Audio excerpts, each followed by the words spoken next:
Oh, there it is. Woo! Yes. Like an old hat. An old injured hat. An old injured out. What is up, everybody? Welcome to the DNVR show. Oh, my God. Keep it down. Loud noises. We are live from Circa in Las Vegas, right in the sports book, man. We've never been here before, boys. I know. I feel like there's a really good chance I'm just going to watch sports during the show. And we'll be distracted every time. You might be very distracted. This place rules, though, man. It does. This is like an IMAX theater and a sports book all in one. I know. I feel like I'm transported to a world of sports that I didn't know existed. This is tough setup for someone with attention deficit issues. I am. This is great. I'm just like bouncing around to every single thing that's going on. We have everything. If you haven't made it out here to Circa, it really is the awesomest casino for people that like sports. It is. It really is. This is the mecca of sports casinos. Yeah, I couldn't have said it better myself. I probably could have. It feels great to be here. It feels terrible for everything else. Hangover, check. Yeah. Had a great time last night. Great time. Heat index. The table was on fire last night, boys. Yeah. Oh, was it? It was on fire. Let's just go over that. Let's do the highlights of that. Well, that's the highlight. The low light was everything else that happened with the Denver Nuggets. We're going to talk about it on today's show. DaRon Holmes goes out for the season. I cannot believe we're saying this right now. Out for the season with a torn Achilles. Julian Strawther, Trey Alexander, pretty good games. Everybody else, we're going to have to go over it. Later in the show, though, we are also going to talk about Nikola Jokic. You guys remember him? I remember. It was nice to get. There was some good news there. He was awesome. I got Brennan Vogt in the house. Whew, barely. What's cracking, fellas? Heat index on the hangovers. I'm at the Fireball. Fireball, that's the way to say it. Superstar Dev is in the house. Man, I love Circa. This is a great setup. My room is incredible. I can't wait to get to the pool. You didn't even mention the shower. Oh, the shower. It really is the best shower. The shower is the best. It really is. It was like a massage this morning. That shower was so good. And then over here, of course, D-line. That's right, guys. I'm having the oldest moment of my life. I'm literally the oldest I've ever been, but I'm somehow feeling older. I hurt my back last night and didn't go out. That's actually true. Well, first of all, how did you hurt it? Sitting. Yeah, that's tough, man. That's dangerous. It's a tough break. Yeah. Let's get right into it because we got a lot to get to today. DaRon Holmes goes down. I can't believe it, man. I'm still, as we're saying it, it's crazy. I feel horrible for him. I want to go over it. So he's obviously out for the year, tears his Achilles. But let's go over the exact moment. We're actually seated in different places. Dev's on one side of the court, you're on the other, and then we're on the baseline. When it happened, somebody texted me, too, watching the broadcast, and was like, I'm hearing it's an Achilles. And I was like, no, man, he's fine. It was a cramp or something because he got up and walked it off. Yeah. So when it happened, I didn't think it was a big deal at first. In the first minute or so. What was your guys' observation? Yeah, I'm actually glad that you said that there was different perspectives because Eric was like, that looks horrible. D-line said, hey, that looks bad. I'm like, no, he's fine. Yeah. Because for mine, really, he got right up, walked it off, then he put more pressure on it to try to get off. He was pretty active, and it started getting worse, like, as the seconds passed. Yeah.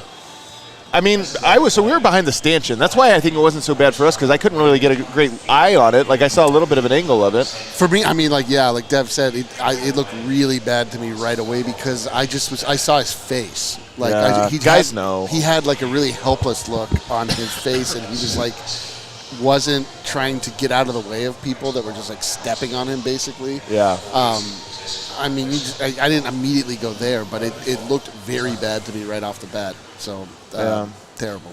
So this is an absolutely insane. And let's go over his game really quickly because I thought he started slow. When we watched the scrimmage the other day, the note I had was he was blending in. It just felt like he was trying to fit in, not really standing out, not being horribly aggressive or anything like that. I thought that way in the first half. I was like, okay, being very cautious, kind of staying out of things. But in the second half, I felt like he started to really find his rhythm. He was grabbing big-time boards, making some defensive plays, and then the three-point shot, clearly something he had been working on because he had one was wide open, one was pretty contested, and he got it off quick, and he looked good. And I actually was starting to get excited about him. Like, as the game was going on, I was like, okay, the story was Trey Alexander and Strawther. And then I'm like, well, maybe the story's Holmes. He's starting to come alive. Yeah, I hate the fact that it was so early on. I mean, you're not wishing for an injury at all, but we started to see things start to pop because that was a slow start. But, I mean, again, it's a rookie. It's his debut, with the team. So it is about trying to fit in, trying not to do too much. And you talked about that three-point shot. That's what stood out the most. Like, he was able to extend the defense. He's able to step out there and shoot the ball confidently, knock down three-pointers in the game. And you started to see a rhythm. You started to see that confidence start to get in there where he's like, okay, I can fit in. I know what to do here. And an instinct started taking over. So, I mean, I feel like we were robbed of that opportunity of just seeing him like in a spot that he could play. It reminded me a bit of Malone's comments on him. That day one of practice, he looked overwhelmed. Then he settled in. Then he settled in further. Because my first note on him was lost on where to be a couple of times. A lot of people telling him, hey, over here, come over here, over there. Jalen Pickett was actually pretty vocal about, hey, like, where are you going? Then he figured it out. He had that nice catch and dunk in transition. I think he ended up hitting 3 threes. The last one to retake the lead in the fourth. So I was starting to get excited too. But unfortunately, this seemingly once-in-a-lifetime opportunity or moment in DaRon Holmes' life, it's on delay now. And his family was out there. It was kind of devastating to see the family and everybody, man. Like, that is a low. And so, obviously we go to the Nuggets' perspective. You traded these picks, you moved up, you hope he can play, and now he's not even an option. But it's really the humanity perspective of like what this is like for DaRon Holmes. These are people that are so stoked for this opportunity. His life was about to change, and probably still will. But his dreams were coming true in front of his eyes, and all of a sudden he's got to deal with this, and it's not something we would wish for anyone. So let's talk about the fallout now for the Nuggets, because this is the big story. So the first part, fallout for DaRon Holmes, 22nd pick. The odds of a 22nd pick, I'm just making up numbers in my head right now. But maybe it's 30%. 30%, 20 years, 22nd pick, 30% of them, 47%. Some say, whatever it is. You get injured, though, before the season begins, and you have to take a whole year off. It makes things so much harder, because you think about it, Cal's master plan was you bring in 3 young guys, you get them enough experience, and then they're ready this year, and you keep that pipeline going. We saw this plan really has only worked out, to be honest, with Peyton Watson. Peyton Watson gets a year in the G League, and then he's ready to go, and then you just kind of think that pipeline goes. But then last year, Pickett doesn't play a lot, Tyson doesn't play a lot, Strawther doesn't play a lot, so it kind of feels like resetting the clock there. And then DaRon Holmes, that was supposed to be this year for him. He gets a little bit of run, but next year he's ready. Now you reset the clock on him. Like, he's now needs to go into his rookie year next year. Yeah. Well, I mean, I don't know how much they were truly going to be reliant on him. There are so many. But it's the pipeline. It is the pipeline. The one thing that works in the favor of the pipeline is that there are a lot of guys in the pipeline. Like, there's been a bunch of picks that have happened, and so it's not like completely devastating, but it's horrible. I mean, the one thing that I will say is that there has been a history of guys getting injured early and then coming back, like Julius Randle, well, and Michael Porter Jr. And we have been through this a lot. This is not completely unprecedented. Demarius Thomas in the NFL was very slow to get out of the gate, and mercifully, the Nuggets are not in a position like where they're looking at their draft pick as like, man, this is our savior. This is the guy that's going to come in and turn everything around. But I mean, I'm like you guys. But it's still the pipeline to me. I agree. Because here's the thing. Cal's plan, and this is, maybe I'm being incendiary. Tell me if you agree. I feel like Cal's plan, we're in Vegas, guys. Cal's plan, to me, is kind of shattered at the moment. Like, this idea of these guys coming through, like, there's so many guys that are either now don't feel like they're going to hit, or the pipeline everything's reset another year. So to me, I look at this and I go, I don't know if this is going to work out. A lot of deep breaths coming from Calvin last night in the corner. A lot of deep, slow breaths. This doesn't help, man. And our guy Jake Coyne put out there that you get a player exception for this, but not the roster spot. And Holmes is a rookie, so it's nothing you can really do with that exception. It's only worth, I think, like $1.5 million or something like that. So, man, these rules. I mean, this is a real. I mean, this is really deflating to the whole operation. So it does not make this job easier this upcoming season. Do you agree with this, Dev, though, that this kind of really puts a dent in the plan, the master plan? Yeah, I think that's like the biggest, standout right now is it's the future. It's not the right now, because when you look at, the timeline and you look at like everybody right now, they're all talking about how bad the vibes are, how, it seems like the end of the world with this, and I don't think that it is that. But it does put a wrench in the plan, because of now you're starting to rely on other people, or now I think it changes like the timeline of what everything looks like. I mean, losing Holmes, does it change anything right now? Do we know for sure that he was going to play next year?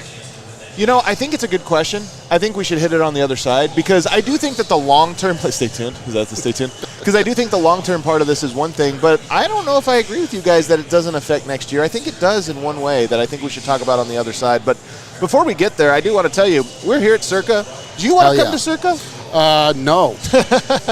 I'm saying you, the audience. Do you want to come to Circa? This is amazing. You should want to. It's absolutely incredible. If you want to, you could win a free trip here by coming to check out our event here on July 21st at the DNVR bar. The Broncos are doing a kickoff live show. They'll be doing a live show at the bar, but there's also going to be this NCAA 25 tournament. Everybody's very excited about that game. Hell yeah, dude. You guys heard about that game? It's dropping. It's a video game. I've never heard more lead up for a single thing in human history. I thought it was out months ago. It seemed like the hype machine on the...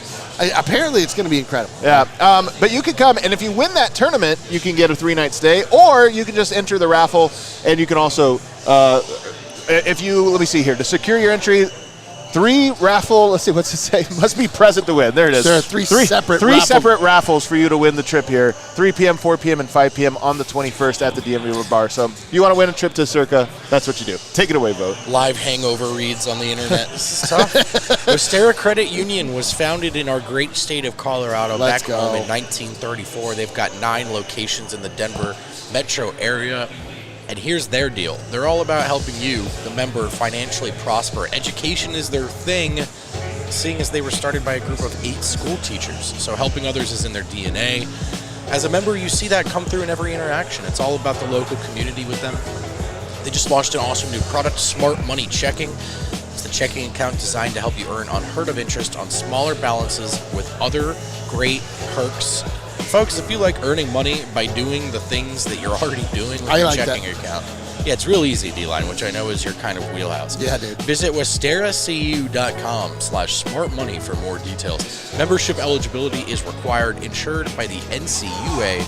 Restrictions and conditions apply. And fellas, one more time, where are we doing this show today? Circa!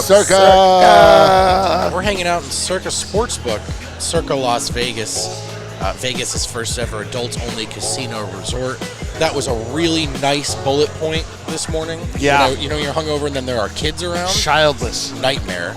Not a problem here, minus Emma. That's true. There really are. We're not sure how she got in this resort. They did look long and hard at my ID. World's largest sportsbook. We're hanging out in here. Tons of TV. Look, this is the coolest place I've ever seen to place a bet and post up. You have all of your options. Oh, yeah. Anything that's on would be on. It's also really nice in here. Like, all the seats are nice. Everything's nice. New and clean. Yeah. Yes, I really like it here. We haven't even been to Stadium Swim yet. And, of course, we told you about those showers. Oh, my God. There's a resort here, folks. Over 500 rooms with a variety of layouts to fit your needs, art from local artists, and showers designed from the gods themselves. Experience Stadium Swim for yourself. Watch your favorite teams. Circa Resort and Casino. All right, we are back here, segment 2. So, Dev, you were saying that you don't think this affects the immediate, future of the Nuggets. I disagree. Last year, the Nuggets could have used Vlatko. Would he have been like the number 1 guy? No, but the depth of it is what mattered. And when there's injuries and stuff, that matters. If you look at it now, all right, Dario Saric, first of all, somewhat injury-prone throughout his career. He's not a guy that plays 82 games. And then you say, okay, Zeke Naji, you've got Vlatko Čančar, who's still coming back from injury, as we saw, and then Hunter Tyson. Like, that's your depth. To me, I look at this and I go, I think DaRon Holmes, it's not that he would have played a lot, but he probably would have played 20 games just out of, guys are injured or whatever. That is true. That is true. But we're going to have to get back into this, like, we're in rings culture now, man. We're not building towards the future. We're trying to win a championship. Would he have been an ultimate again, just maker? for depth, I just now think that you're going to end up having to elevate one of those guys I just mentioned, which is... Yeah, but they're still going to make the playoffs. They can get in the playoffs. You know, it's like...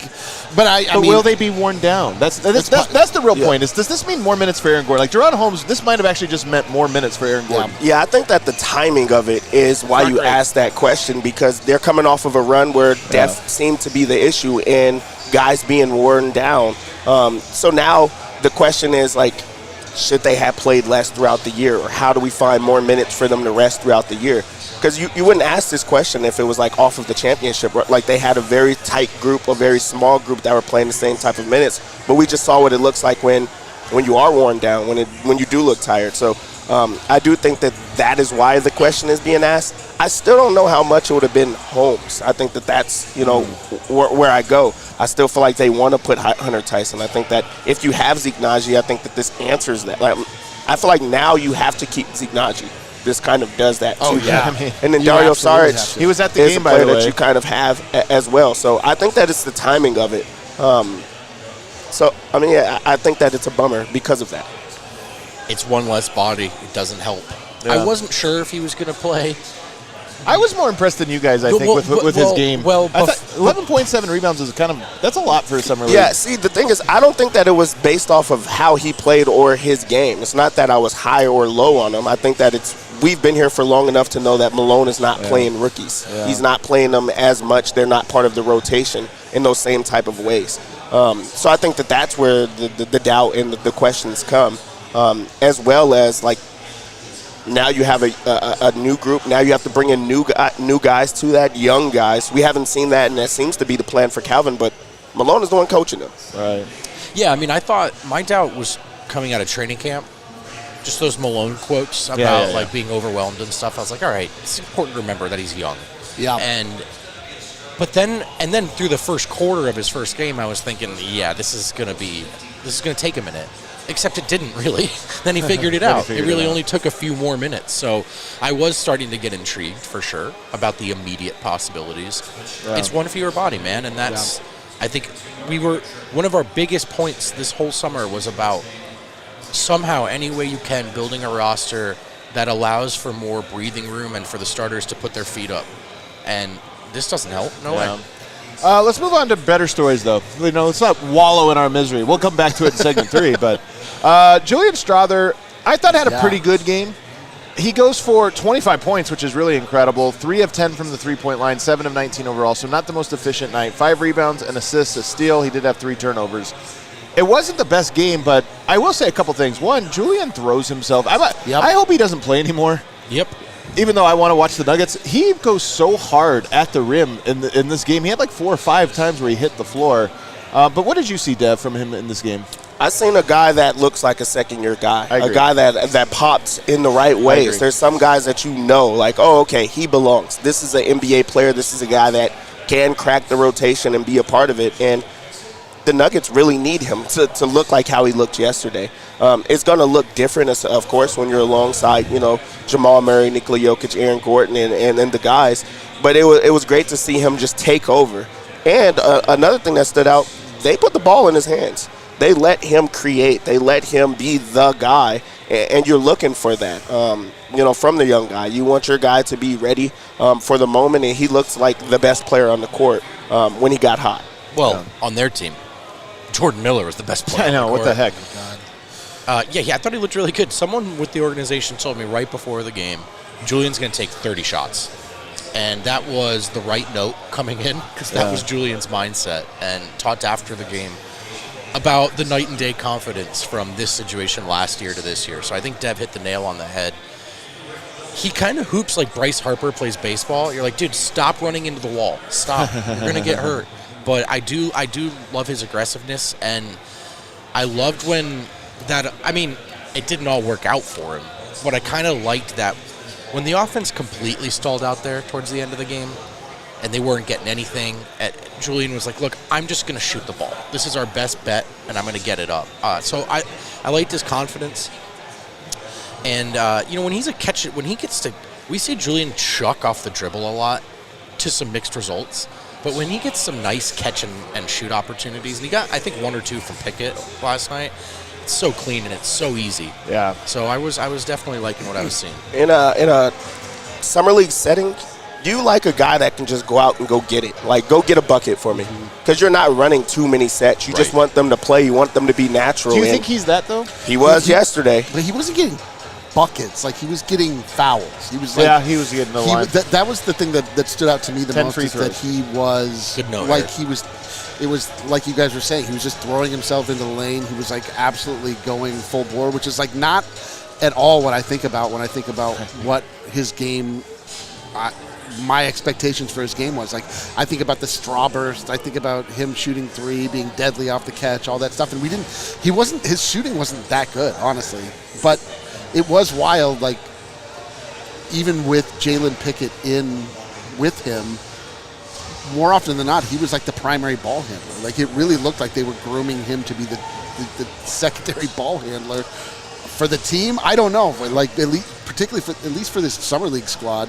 And he looked up to it. He had way more pop. He had way more athleticism and energy with the ball in hand than anybody else. Yeah, so but it was interesting. Even if you stay on that, what is the better time, or when is the only time that you'll be able to play point guard? Right now, here. Oh, for sure. Is to try to explore your game and see, if you could go to those limits. He still got up 10 3-pointers. It's not like he was not shooting. They weren't like hitting it like I expect. But it just makes my mind go to, like, what is the plan at backup 2 or backup 1? Like, are they really exploring this? Like, yeah, maybe it's just to see that. I also loved I love the fact that he's chippy. He was talking, and you love to see this that. This was a very intense game, honestly. It was. Part of me, and like, not to go back to the DaRon thing, but part of this is like, these are pro players. They warm up for 3 minutes after sitting on the sideline. They would go for a 3-minute warm up, and then they go that hard. Like, these guys are fighting for their lives. Part of me goes, I love Summer League, but yesterday, just seeing how many guys hit the floor, then obviously DaRon going down, I was like, this game is a playoff intensity from those guys on the court with pickup organization. Right. Just a recipe for disaster. Kind of was. It's such a physical game, man. As you mentioned, we were right there up on the court, and that's why I like Cox Pavilion, because you get real close. Yeah. And it's always a fun reminder that even if some of these guys, truthfully, won't even really sniff a full-time spot on an NBA roster, these guys go so hard, man. The work, the stuff that PJ Hall and Hunter Tyson were up to last night, it was physical, man. It was painful. It's quick and strong. It really was. And you can see, so, all right, they don't have an offense instilled necessarily. The chemistry's not there. But all of these guys are there for a reason. Yeah. And you really see it up close, man. It was a battle. I think the other guy we have to talk about is Trey Alexander, because he was we're going to get to the negative on the other side, but from the positives, Trey Alexander really popped yesterday. He had 12 points, 4 rebounds, 3 assists, and a steal. Goes 5 of 10, 2 of 5 from the three-point line. He scored like half his points in 1 minute, in one stretch, and then he went a while. But he just had Denver. Nobody on the roster yesterday could get into the paint. He could. Like, he had a good quickness, good burst, good craftiness. But his shot, I could see him being an NBA level scorer. I mean, I like some of his moves and stuff really looked good. Yeah, he scores in bunches. Like, I was a little bit lower on him yesterday just because of I think trying to fit in or trying to stand out. I feel like he tried to stand out instead of trying to fit in. He didn't really run the offense because I think that those instincts took over where he's like, no, I can score, I can get a bucket. And again, I just talked about that with Strawther is the coach is like, hey, go get a bucket. Things are not working. Let's see you break it down. And he had those breakdowns where he's like, okay, I'm going to go get to this mid-range, or I'm going to use my size, or I'm going to just, shoot right over. And you love those type of pops. I'm excited to see him get comfortable, and I think that we'll see that as Summer League keeps going, where he's going to stand out in different ways, or different parts of the game is going to – maybe it's like, hey, you need to run the offense. Maybe you need to run the sets. Maybe you need to get other people involved. So I think that the part of, hey, I'm talented enough to be able to go at this guy in front of me, that stood out, and the rest of his game will come. So, yeah, it was a great showing from Trey Alexander. I thought there was a stretch where Pickett was out, and Trey Alexander was maybe supposed to be in more playmaking mode, and things stagnated a bit. But then on the other side, there was the moment where he went, I'm actually just going to get buckets now. And that's when things changed. They went 4 minutes without scoring. Like what you're saying, Pickett came out, Trey was still in. They went 4 minutes, did not score. But then that's when he had his burst, and then it was awesome. Okay, I'll just score. Right. But that's something to note, because I think the scoring part, you should be buying that stock. He can come in and get a bucket, man, at the next level right now. But we were curious about, because there was talk about his development into a patient playmaking one. And so you can kind of see, like, he's far more comfortable just putting the ball through the net so far. But he certainly did that in the second quarter. Yeah, dude. I mean, I saw a guy that I am very intrigued by. And this is the thing. You look at, okay, man, so we lose DaRon Holmes. That's a huge bummer. But, like, perhaps we add Trey Alexander. This is a guy that we weren't expecting. It's like, this is the same thing. This is like the Monte draft. Exactly. I was just going to say, like, in the Monte draft, it was widely regarded as the worst draft in Nuggets history, but we got guys that were super playable. Trey Alexander, I mean, it was watching this Summer League Nuggets. I mean, it's funny. You put a bunch of guys together, and then you try to play high level basketball, and like the offense, just nothing was happening. Nobody was driving. Nobody was kicking. So the Nuggets offense were just guys shooting threes. And so he came in and he started, like you guys are saying, at a certain point was like, okay, I'm just going to shoot. He had a nice looking mid range. He had a nice looking three. He was confident. I don't know. That's a guy that I can see finding a way in this league, hopefully with the Nuggets, but if not, with somebody. He reminds me almost of a mix of Bones and Murray and Jamal, because he's not as fast as Bones. Like, Bones is lightning quick, but he does kind of have some of the same moves, like the herky jerk, just kind of quick first step, joystick moves. Yeah. And then he has shot, kind of reminds me of Murray, like just the way he kind of falls back on his jumper off of the dribble and stuff. Big long arms, which we love. Yeah, really, really long. So I honestly could see him being a player. And he seems like one exactly like last year on a two-way. I'm not sure he doesn't even get minutes, depending on how Denver handles their point guard situation. Which what makes you say that? Brings us to another break here, because on the other side, we'll have to get to some of the bad, including Jalen Pickett. Stay tuned for the bad. Stay tuned, man. Come back for it. Lock in for that. What a tease. We're going to end, though, with Yoke, though. We're going to end with Yoke. And that was very good. That was great. Listen, as sports fans, we've all had the thought, what if I could buy a stock in an athlete? Well, now you finally can with this new app called Vestable, a first-of-its-kind investment app where fans can invest in an athlete's career, get paid a portion of the athlete's income throughout it for doing so. Yeah, you heard that right. Finally, folks, forget podcast athlete stocks. How about real athlete stocks? Don't buy any of those podcast athletes. Are you buying or selling? Selling. The first athlete they're launching is one of our very own, Baron Browning of the Denver Broncos, outside linebacker, one of the most explosive and dominant young pass rushers in the league, on his rookie contract, heading for what could be a great extension.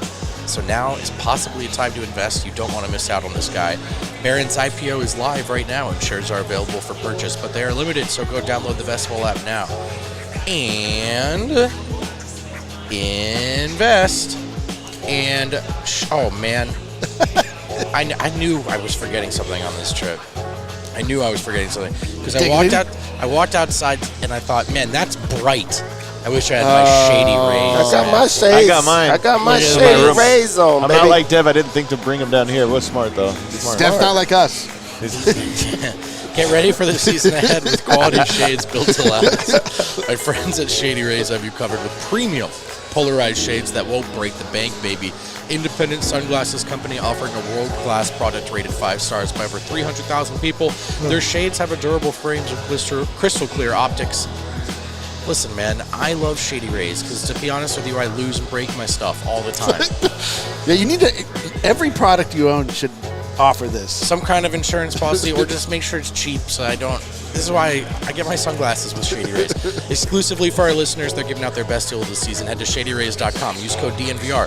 35% off polarized sunglasses. Try for yourself the shades rated 5 stars by over 300,000 people. Dang. Man, I'm looking around, man. Look at our beautiful people at All City. We got CHGO, PHLY here. Don't see PHNX. Which one of them is supposed to be beautiful? Well, I'm just saying, this is cool to see everything grow. I agree. See all these different people. It's good. I haven't talked to CHGO just yet. All right, let's get to the bad. There's no way around it. Jalen Pickett had a rough night. 5 points, 5 rebounds, 4 assists. Wasn't for a lack of trying. Took 10 shots. Goes 2 of 10. Missed a lot of them. But more important than that, like the missed shots, he's had good games, in my opinion, with stat lines that don't pop. It's like, yeah, but he controlled the game. He did not control this game at all. Did not get the ball into the paint. They were switching, so that, he's a pick-and-roll player. They were switching everything, and it was just like broke down. They had nobody that could beat anybody off the dribble, especially him. And while he didn't necessarily turn it over a whole lot, he only had 2 turnovers. They couldn't get anything, and that's the fear of Pickett is he fast enough? Is he quick enough? And no, we're a year later, and the answer is no better than it was last year. Yeah, dude, it was rough. Go ahead. So like, there's those guys that like you watch and you feel like, oh, there's no way I could stay in front of that. Like, there's nothing I could do there. And then there's those other guys that you like. None of us really have a chance, but you feel like you have a chance. You feel like you can guard him? You feel like you could guard a Jalen Pickett. I don't feel that way. It's not. There was Andre Miller. There was Anthony Carter. I used to be like, yeah, I'm telling you, I could guard them. Yeah. Jalen Pickett like seems in that. He just doesn't have that same type of wiggle in a summer league setting. He's not those type of go-get-a-bucket type of players. Like, he's like one of those cerebral, let's run the offense, let's get everyone involved. And I wish that he went all in on that if that's what his game is going to be, instead of trying to create or trying to score. He seems to have a jump shot, but it's not falling in the same type of way. So, like, why not go all in? Well, he took a lot of rush shots because the offense didn't get anything, and he had the ball. And I was like, I hated that mid-range step back. Like, it got nowhere. He does not create any type of separation. So I feel like you have to be a pass-first point guard if you're going to do that and just truly run the offense. And I feel like that's where I don't know what exploring the game looks like for Jalen Pickett. He just does not have enough, wiggle room to create anything off the dribble or get anyone else involved. Doesn't seem that same type of playmaker. And we always talked about the booty ball. It's kind of tough when you're not that tall, when you're not that strong, to be able to get guys off of you, because now every shot does become contested. It's not looking good. Not even that it's not looking good. Like, you can't get behind the Pickett line and just say, yeah, this is exactly what I want, or this is what I see. Because I don't see what it is that's standing out that makes him different than the other guards. I don't think it was what Michael Malone wanted last night. It's a real note. He was taking notes. And, he was taking notes. There was some head shaking. Michael Malone's not the biggest fan. We get the sense of Jalen Pickett. There was some head shaking. Look, I think the head shaking doesn't even do it, man. There was one play where he took that step back where like we watched Malone for 30 seconds. He had a 30-second routine. You know the Alonzo Mourning meme? It was like that, but only the bad parts. It's just like, yeah. But I think it was the lack of penetration for sure. And Munson talked about this before the game and after the game. Coach Andrew Munson, head coach, about how they hadn't necessarily worked all week on beating switches, and they were a pick and roll scheme, and it messed them up. And he was like, "Look, we got to do a better job. I got to do a better job." But also, I think Jalen Pickett, there should be some innovation, or you make it happen. Like, I know that it's not in the offense, but you should have some level of comfort or skill or through your find a way to make an impact anyway. And it looked like it was an uphill battle for him all game. Yeah. And then defensively, there was one where he got beat for that cut strong side that was like, I don't know, man. It just was not a great run for Pickett. You know, we talk about the timing. I think that was like the most important game for Pickett, due to the questions of who's the backup point guard. Yep. Well, what team were they playing? The Clippers. Yeah. So you needed a strong outing. You needed a strong showing in Summer League. And, I mean, it's one game. So, like, he does have time to try to change your mind. But if that's your initial reaction off of asking, who's going to back up behind Jamal or who's going to push Jamal, and then that's the showing that you get, I think that's what made it harder. What did you see, Eric? I mean, I just saw what you guys saw. First off, he was guarded at full court every single time because it's easy to do. Like, you just, it was difficult for him to get the ball over half court every single time. Like, whenever we get frustrated watching Jamal Murray, that's like what it looks like. I actually didn't. I thought that part he did okay with. Man. They did pressure, and they gave it to Trey. Also, had to take some time because in summer league, a team doesn't work on a press break. You know what I mean? There's a little bit of that. That part of it I wasn't bothered with. I was more bothered with the fact when he got it over half court, couldn't get the offense going. There was no semblance of any sort of offensive innovation, rhythm. There was he wasn't getting it to guys. There were zero passes where you're like, oh man, look at that vision. Oh wow, he got it right into the breadbasket. Oh, he just didn't do anything. There was it. Normally, you wouldn't even make note of it. You're just like, oh, he was just like another guy. But this is a guy that we're all looking to as a potential backup one that we've been talking about for a very long time, and he didn't look the part. He's going to have some great games ahead of him. Honestly, I almost feel like he becomes the most important player in Summer League now because, Strawther, we saw some stuff out of. I just now you look at Pickett and you go, if he has a summer league that looks like this the whole way through, it's going to be the end of the road for him. Yeah. And I'll tell you this, the Clippers. The reason I brought up that it's the Clippers, they're holding on to Russell Westbrook right now. The whole idea is you buy him out and then Denver is going to get him. If you're the Clippers, then you look at Denver's roster and you look at that game and go, wait, they're desperate. That's the guy. If we don't give him Westbrook, that's the guy. No, we're not buying this guy out. They will pay eventually. If I'm the Clippers, that's what I'm thinking as I'm watching that game. And the Clippers are they're in petty mode right now. They just gave up Paul George for nothing. So they hold grudges. They're going to go against them and say what is that? So really, this is a position where Jalen Pickett does become the most important player right now. I think that he already was because of the questions for backup point guard. And Jalen Pickett playing bad puts a lot of pressure on Cal. I mean, he's not playing to that type of, the caliber of where he's supposed to be. He's not playing the same way that he's supposed to be, and he's standing out in the wrong way. So now everything is under a microscope. He has to stand out, and in different ways. Well, what is it that you have to see from him, Vote? What is it that you want to pop? I really think it's the dribble penetration, getting around guys, turning that into drive and kick or even something, more creative. And it's right now we're not even getting to see the playmaking because he's kind of just skirting along the perimeter and dribbling. So, yeah, man, him getting into the paint and whether it's finishing or dishing, just making something happen from there. To me, it's only that. Because I actually think he really is a good passer and everything else, but it's like if you can't open that up, then it's like a bottleneck. Right. Nothing gets past that. So, right. And then I'm worried that he just can't do it. We'll see. I do. The one thing I will say is I am curious to see how teams defend Denver going forward. I don't know if you guys noticed this. Nuggets picked up a player today for their summer league. They added a player, presumably to replace DaRon Holmes, but I think also because their big man, P.J. Hall, could not rebound yesterday and was ineffective. And I think teams looked at how small he was and was like, well, we'll just switch everything. It's fine. And they just picked up a big body. I don't know anything about this dude other than he's a huge body. Yeah. So I think they were looking at this going, we're going to be screwed if every team tries to switch. Can we force something else? You don't have a guy diving and putting rim pressure on because he plays above the rim, and you didn't have a big enough body that you scared him away from switching. So I'm guessing Denver's trying to do that. We'll see if that opens things up for Pickett, but nonetheless, it's a bad look that he this last game. The other guy that I thought was as bad, if not worse, is our guy Hunter Tyson. 15 points, which he loved, and he had a shot right away, but he got absolutely lit up on defense. The question we had for him was, can he defend? What's he going to look like? Jordan Miller is going to give him nightmares. 36 points Jordan Miller had last night. And Hunter Tyson was tasked with trying to slow him down, trying to rebound, and he just was physically outmatched. Yep. It was rough. Hunter Tyson his game also was completely swallowed up by the fact that he couldn't guard a guy that shouldn't be giving him buckets. Dude, almost 40 points in a summer league game is insane. Yeah. We have watched enough of these now to know how ridiculous that is. Yeah. And some of it was just couldn't guard him. Some of it was, brother, why is he open? Wide open. But at this point, 28 points later, why is he open? Again and again and again. Yeah, I did not think it was a great showing for Hunter. I didn't. And then offensively, I thought,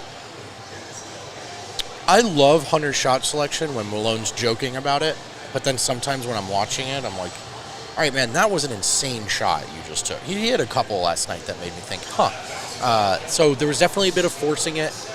And then I think, he's definitely a competitor.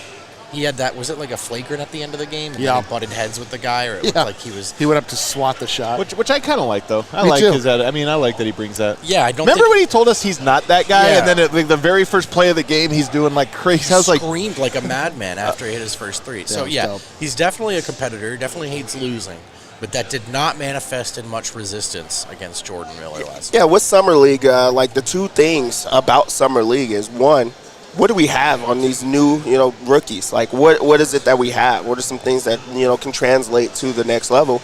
And then the second thing is for those second-year players. How did this player get better? What did he progress on? What is something that he focused on this entire year or offseason to see, in this type of setting? And do they stand out in the right way? Hunter Tyson, he came into this as one of the best players. Last year, he was one of the best players in Summer League. So you had high expectations for him in this, this year coming in. You're like, oh, if Hunter Tyson was great like last year, then he's going to play 1-2 great games and we're going to sit him down. He did not play a game where you're like, hey, we need to sit him down. It's like, okay, we need him to get more reps. We need him to play a lot better. And now we see that defense is something that we now have to focus on. Jordan Miller lit him up. And then on the other end of the floor, he's going right at him. I think that Hunter Tyson, I feel like a couple of his rebounds were like very aggressive and he tried to fight back in that way. But a guy going at you for 36 the entire time and then talking and then you have to like have some pride. You have to try to stand out. So I do think that now Hunter Tyson's going to be forced to play a lot more, and we have to see if things are going to stand out in different ways. So he really does have to bounce back in this next one. Yeah. The only other guy I have is P.J. Hall. Did not grab a defensive rebound somehow. I like the guy, but I thought it was a rough night for him. It was a rough night for all the Nuggets, honestly. The game was just like they were in a very good rhythm and all, and things got away from them. It is just one Summer League game. It's not a huge deal. There were some positives. Strawther, Trey Alexander, I thought were big positives. DaRon Holmes, until he got hurt, was starting to become a positive, and then it's tragic. So a little bit of a mixed bag, but it is also game one of Summer League. So interesting stuff. Let's take a break. On the other side, we'll pick the vibes up because we did get to watch it. Thank God. A guy play yesterday. It was so great. Nikola Jokic. And I'm telling you guys, it really did wash away so much of my anxiety. I was like, oh yeah, you know what really matters? The Summer League guys matter a little bit. They matter.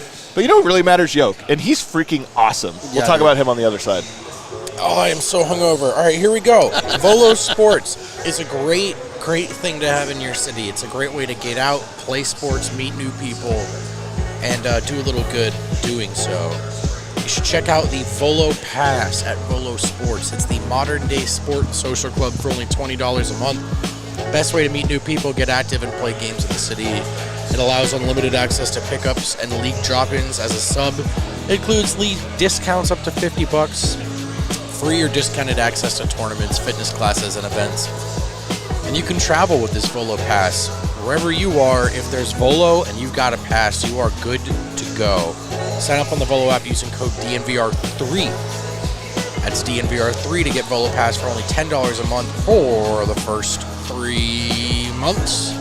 And if you're a rugby guy or gal, you should know by now that there's a thriving little rugby culture here in Colorado, or back there in Colorado. Yeah, not here. Not in here. the Circa. Not here in Circa. In Colorado. More specifically, at Infinity Park in Glendale, the home of the American Raptors, Colorado's only professional rugby team. You can catch their games on ESPN+.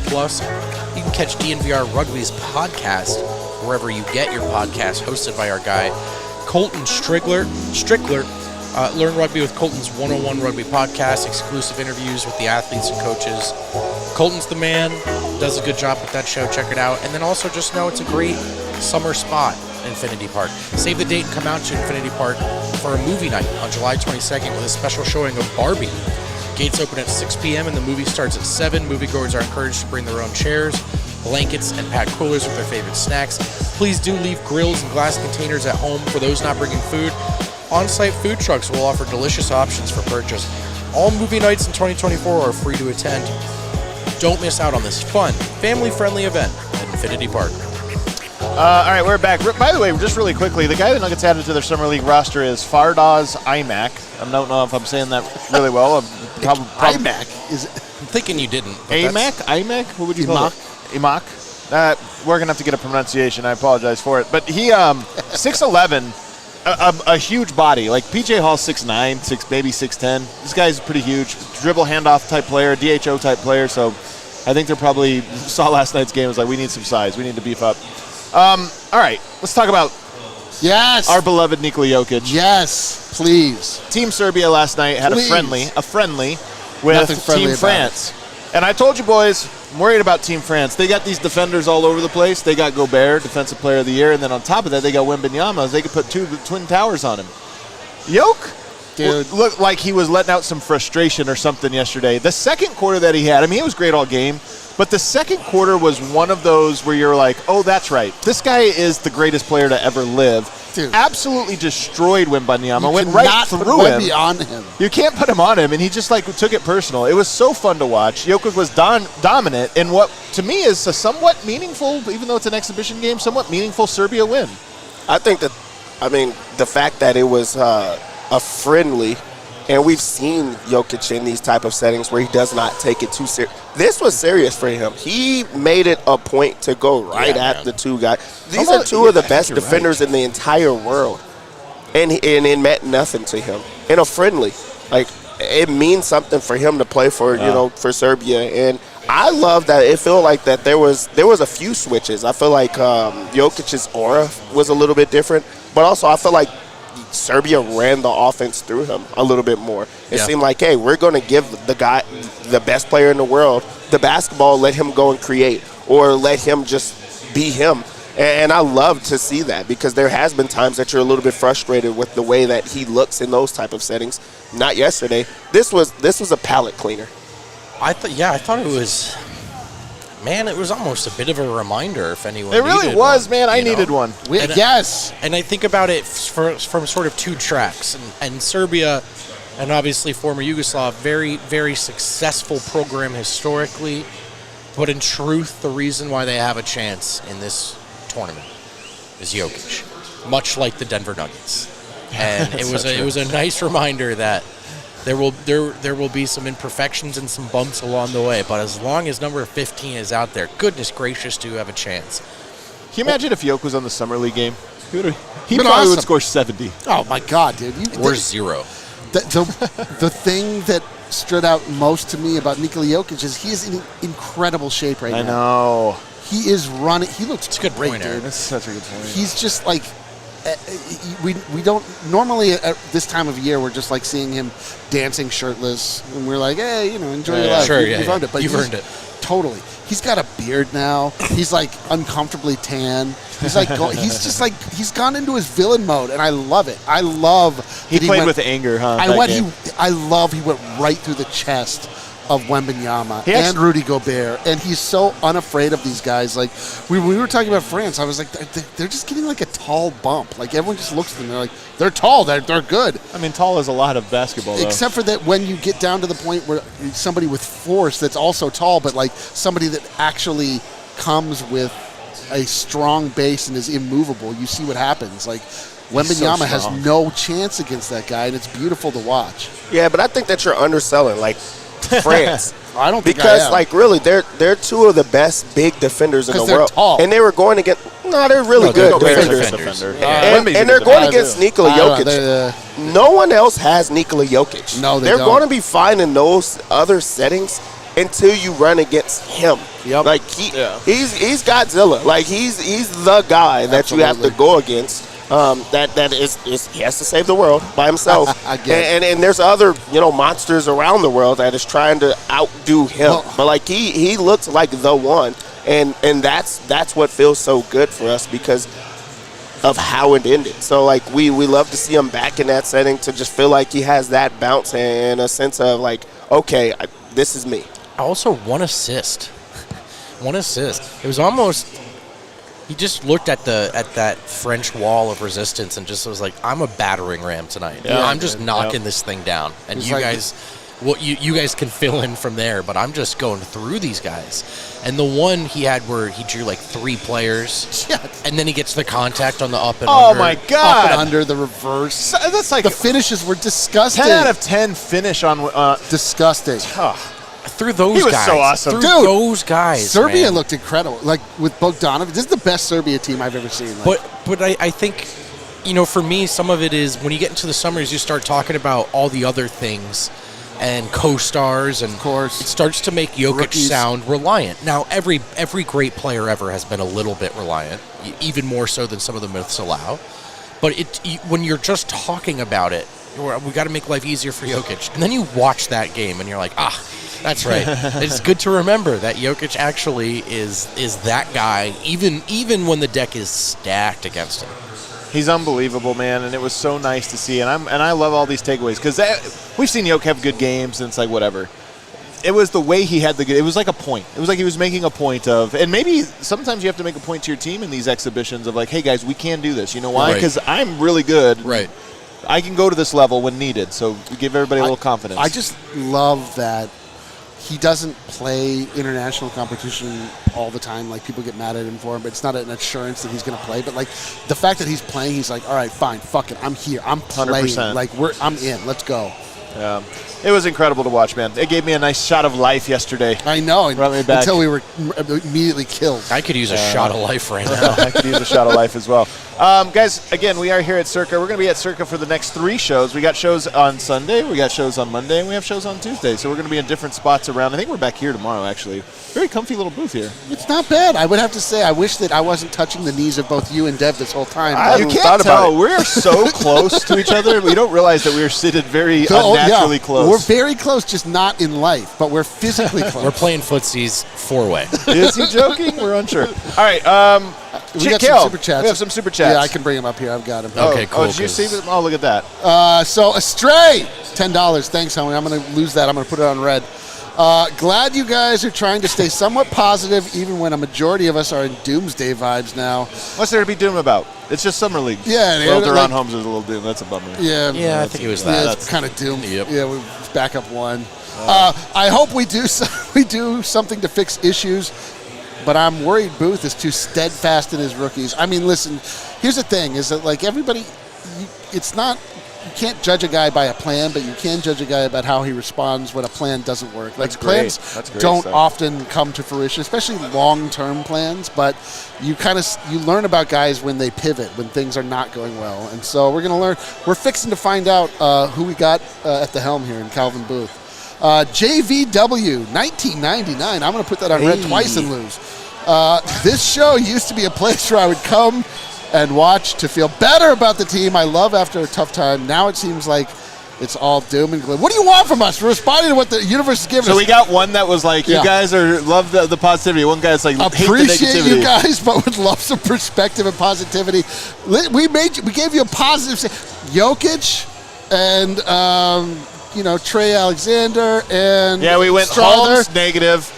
I went Trey and Strawther positive. Sandwich, but sometimes the bread's the best part of the sandwich. You know what I mean? Yeah. We have one more that just came in from Cedric. And he says, what? I don't know how positive you could be about an injury. I know. That was the only down. That was the only downer.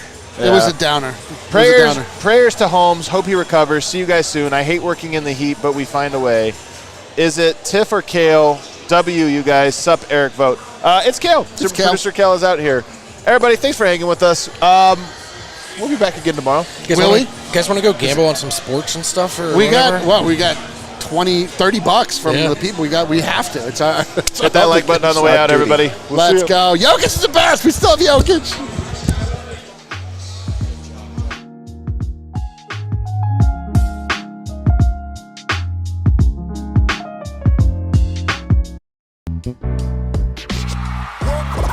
We all silly like the mayor.